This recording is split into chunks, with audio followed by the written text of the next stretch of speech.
3 months before Ozzy Osbourne died, he did something that would have shocked even his closest friends. He called a meeting. Not just any meeting, a secret gathering that he specifically told Sharon she couldn't attend. And what happened in that room on a quiet Tuesday afternoon in April completely rewrote everything you thought you knew about his final goodbye. Picture this: Ozzy, already visibly weakened by his declining health, sitting at his kitchen table with just 4 people. His longtime manager, his personal assistant who'd been with him for 15 years, his eldest son Jack, and surprisingly, his accountant. Not his wife of 4 decades, not his other children, not his bandmates. These 4 people, sworn to secrecy, about to hear the most vulnerable confession of his entire life. Here's what nobody knew until after the funeral. Ozzy was terrified. Not of dying, but of being remembered wrong. He looked at these 4 people and said something that completely broke them down. He said, "I've been a cartoon character for so long that I forgot I was supposed to be a human being. When I'm gone, I don't want people laughing at old clips of me stumbling around drunk. I want them to know I was real." That meeting wasn't about funeral logistics. It was about legacy panic. Ozzy had been lying awake at night, consumed by the fear that his entire life would be reduced to memes and highlight reels of his wildest moments.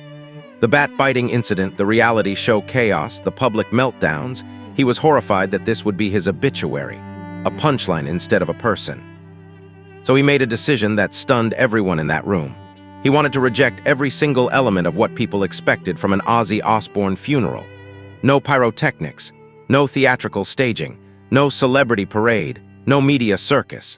He wanted the opposite of everything his public persona represented because he was desperate for people to see who he really was underneath all the madness. But here's the part that's going to blow your mind. He initially planned to keep this secret from Sharon. The man who'd shared everything with his wife for 40 years was going to plan his own funeral without her input. Why? Because he knew she'd try to talk him out of it. She'd argue that fans deserved the spectacle, that the industry expected the show, that his legacy demanded the performance. Jack was the one who finally convinced him that Sharon had to know. But even then, Ozzy made Jack promise not to tell her about the deepest reason behind his decision. The reason that would have broken her heart and changed how she saw their entire marriage. You see, Ozzy had been carrying guilt for decades, guilt that he'd turned their family into entertainment, that he'd exposed his children to ridicule for ratings, that he'd made Sharon's private struggles into public storylines. In that secret meeting, he confessed that the reality show, the constant media attention, the spectacle of their lives, it all felt like a betrayal of the people he loved most. He told that small group something he'd never said out loud. "I sold my family's privacy for applause, and I can't undo that. But I can make sure my death doesn't become another episode of the freak show." The accountant was there because Ozzy had already started quietly restructuring his estate to ensure that his funeral couldn't be commercialized. He'd been secretly setting up legal barriers to prevent anyone from selling footage, photos, or exclusive rights to his final goodbye. Even if Sharon wanted to allow media access, the legal framework wouldn't permit it. His manager walked out of that meeting completely shaken, later telling friends that he'd never seen Ozzy so vulnerable and so determined at the same time. This wasn't a rock star making demands. It was a dying man desperate to control the one thing he could still control: how his story ended. The most shocking part? Ozzy had been planning this transformation for over a year. While everyone thought his retreat from public life was just about his health, he'd actually been studying how other celebrities had been remembered after death. He'd become obsessed with the idea that media coverage could completely rewrite someone's legacy, and he was determined not to let that happen to him. That secret meeting changed everything. It set in motion a series of decisions that would completely upend every expectation about his funeral, create family tensions that nearly tore the Osbournes apart, and ultimately deliver the most authentic moment of his entire public life. But keeping this secret from Sharon, that decision almost destroyed the very thing he was trying to protect. Because when she finally found out what he'd been planning without her, her reaction was so explosive it nearly changed his mind about everything. When Sharon discovered Ozzy's secret funeral plans, her first question wasn't about the location or the ceremony details. It was about the guest list. And when she saw who her dying husband had specifically banned from attending his own funeral, the fight that followed nearly ended their 40-year marriage right there in his final months. The forbidden list was longer than anyone expected, and the reasons behind each exclusion were more brutal than you could imagine. At the top of that list, his own record label executives, every single one of them. Ozzy had written next to their names in his own handwriting, "Vultures who made millions off my pain. They can read about it in the trades." But that wasn't the most shocking ban. Ozzy had specifically prohibited any member of his original management team from the 70s and 80s, the people who discovered him, who'd built his solo career, who'd been there during his biggest triumphs. Why?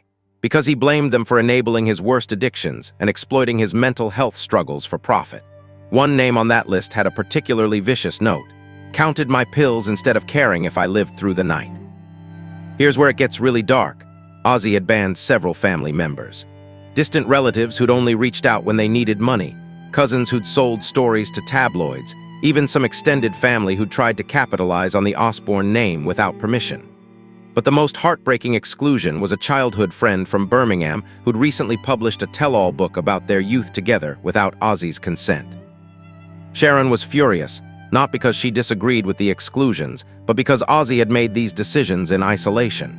She felt like he was editing their shared history without including her voice. The argument that followed was so intense that Jack had to physically step between them, and Kelly refused to visit the house for 2 weeks afterward. But here's what nobody expected. While Ozzy was busy banning people, he was secretly inviting others. People who would have created absolute media chaos if their presence had been discovered. The guest list of attendees reads like a conspiracy theorist's dream, and the lengths they went to keep certain people's attendance secret involved fake names, private jets with filed flight plans to decoy locations, and even body doubles. The most explosive secret attendee? A former US president. Not going to name names, but this is someone who'd been photographed with Ozzy decades earlier and had maintained a private friendship that absolutely nobody in the media knew about. They flew in on an unmarked government aircraft and were smuggled onto the estate through a service entrance that avoided all security cameras. But that's not even the biggest shock. Ozzy had secretly reached out to his estranged brother who he hadn't spoken to in over 20 years. Their falling out had been so complete that most people forgot Ozzy even had siblings. But in his final months, he'd been quietly rebuilding that relationship through handwritten letters. His brother attended the funeral, but their reconciliation had been kept so private that even Sharon didn't know about it until she saw him standing by the lakeside. The international attendees required coordination that bordered on espionage. A legendary guitarist from a rival band, someone who'd been portrayed as Ozzy's enemy in the press for decades, had actually been one of his closest friends behind the scenes. They'd been secretly collaborating on music for years, and their public feud was largely manufactured by their respective management teams to generate publicity. This guitarist flew in under an assumed name and stayed at a different location entirely, only arriving at the estate minutes before the ceremony began. Here's the detail that proves how seriously Ozzy took these secret invitations. He'd personally written each invitation by hand, despite his trembling from Parkinson's making writing extremely difficult. Each letter was different, personalized, explaining not just why he wanted them there, but why their friendship had meant something special to him. Some of these letters took him hours to write, with Sharon finding him exhausted at his desk, determined to finish each one himself. The most shocking revelation about the guest list wasn't who was banned or who was secretly invited. It was who Ozzy had desperately wanted to attend, but couldn't invite because they were already gone. He'd kept a separate list of deceased friends and collaborators, and had asked Sharon to place empty chairs for them during the ceremony. Musicians who'd died young, producers who'd passed away, even crew members who'd been part of his touring family for decades. But the ultimate secret guest? Someone whose presence would have stopped traffic and dominated headlines for months. Someone so unexpected that when they quietly slipped in through the back entrance of the estate, even the family members who knew about the secret attendees did a double take. This person's attendance at Ozzy's funeral would have rewritten music history books and sparked conspiracy theories that would have lasted for years. And the crazy part? Their presence almost didn't happen because right up until the last moment, Sharon was still fighting with Ozzy about his forbidden list, completely unaware that the most shocking attendee was already on the property. 30 minutes before Ozzy's funeral ceremony was supposed to begin, Sharon Osbourne locked herself in the estate's guest bathroom and refused to come out.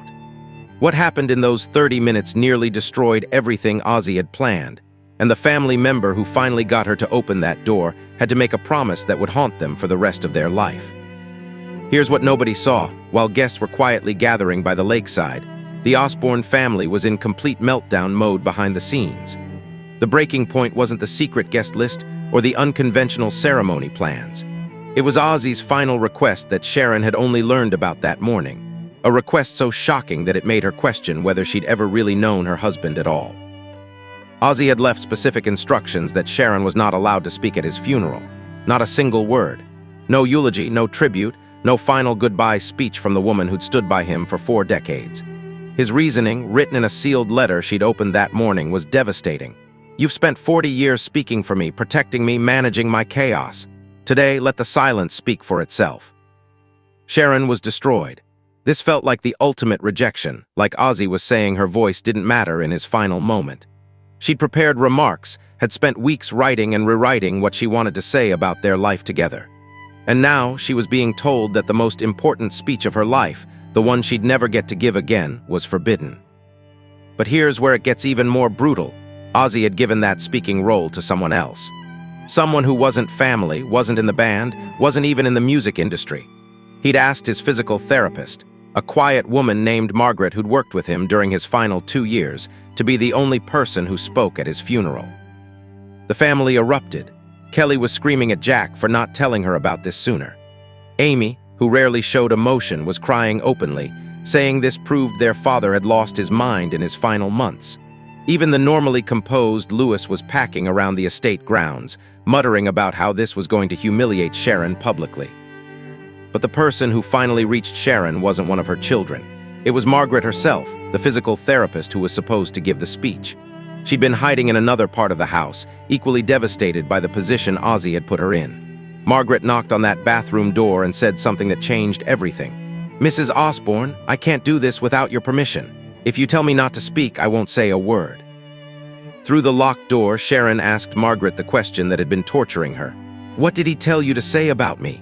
And Margaret's answer broke everyone's heart. She said, "He didn't want me to talk about him at all. He wanted me to talk about you, about how watching you love him taught him what love actually meant." That's when Sharon finally opened the door, and what happened next shows you how fractured this family really was. Sharon looked at Margaret and said, "If you're going to speak for him, then I have conditions." She demanded to hear the entire speech beforehand, word for word. And when Margaret began reading Ozzy's words about Sharon, about her strength, her sacrifice, her unwavering loyalty even when he didn't deserve it, Sharon made a decision that split the family right down the middle. She told Margaret to add something Ozzy hadn't written. She wanted Margaret to include Sharon's own words about forgiveness, about the parts of their marriage that weren't perfect, about the mistakes they'd both made. Essentially, Sharon was editing her dead husband's final message, inserting her own voice into the speech she'd been forbidden from giving. Jack supported his mother's decision. Kelly and Amy were furious, saying it violated Ozzy's wishes.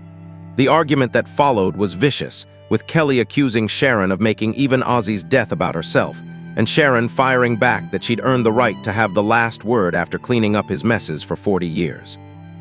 The compromise they reached was heartbreaking. Margaret would give Ozzy's speech exactly as written, but Sharon would be allowed to place a handwritten letter on his casket after the ceremony. No words spoken aloud, but her voice would still be present in written form. But here's the most shocking part. As guests began to realize the ceremony was running late, they started noticing the family's absence and the obvious tension. Some of the secret high-profile attendees began getting nervous about extended exposure and started making plans to leave early. The very people Ozzy had desperately wanted to keep there were being driven away by his family's inability to honor his wishes without fighting about them. The irony was devastating. Ozzy had planned this intimate ceremony to avoid drama and keep the focus on authentic emotion. Instead, his final wishes had created the biggest family crisis they'd ever faced, and it was all happening just yards away from where he was about to be laid to rest. Just when the ceremony was finally ready to begin, Margaret, the physical therapist, dropped a bomb that nearly gave Sharon a heart attack.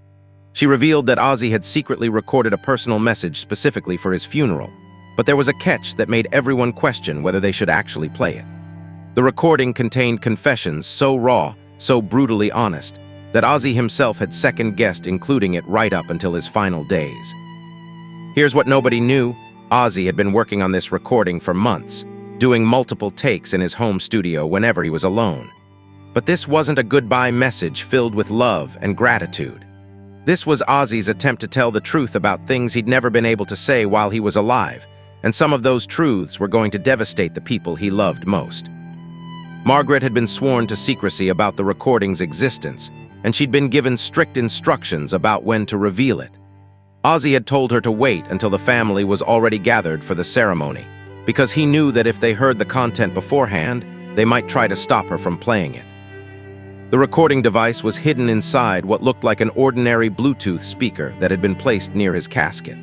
Margaret explained that she had the power to play it or not. Ozzy had left that final decision up to her judgment in the moment.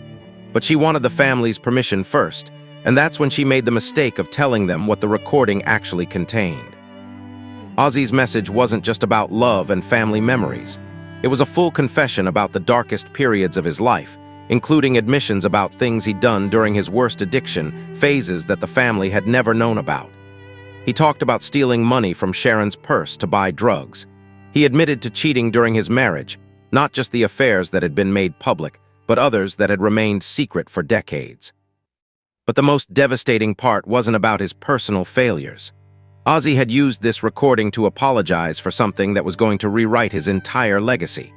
He admitted that some of his most famous wild stories, the ones that built his reputation as the ultimate rock bad boy, were exaggerated or completely fabricated for publicity. The bat incident, the Alamo urination, several of the legendary tales that defined his public persona were either blown out of proportion or manufactured entirely by his management team. Sharon was faced with an impossible choice: play the recording and let Ozzy destroy his own myth in his final moments, or suppress his last message because it would devastate both his family and his fans. This wasn't just about private family business anymore. This was about potentially destroying the legacy of one of rock's most iconic figures. Kelly was adamant that they shouldn't play it. She said their father was clearly not in his right mind when he made the recording, and that his Parkinson's and medications had affected his judgment. Amy argued the opposite, that this might be the most honest their father had ever been, and they didn't have the right to censor his final words. Jack was torn, but ultimately sided with playing it. He said if their father had wanted to go to his grave carrying these secrets, he wouldn't have made the recording in the first place. But Sharon was paralyzed by the decision, knowing that once those words were spoken, they could never be taken back. The compromise they reached was heartbreaking. Margaret would play only the first part of the recording, Ozzy's words about love, family, and gratitude. But the confessions, the admissions, the truth about his fabricated stories would remain unheard.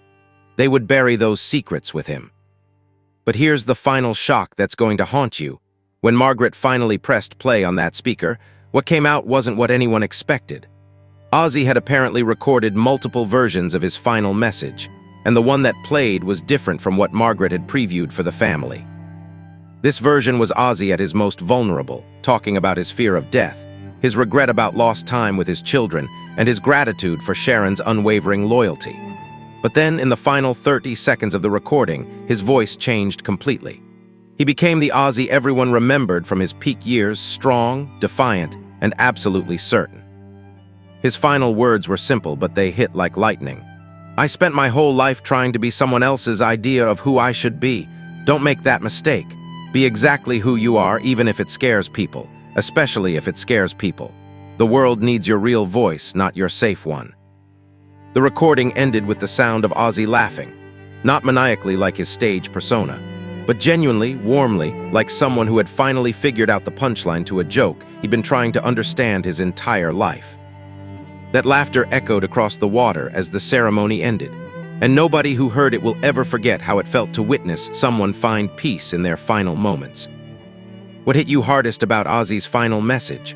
Was it his brutal honesty or his ultimate wisdom about being authentic? Drop your thoughts below and tell us which revelation shocked you most. Subscribe and hit the bell because the truth behind our legends is always more powerful than the myth, and we're just getting started uncovering these untold stories.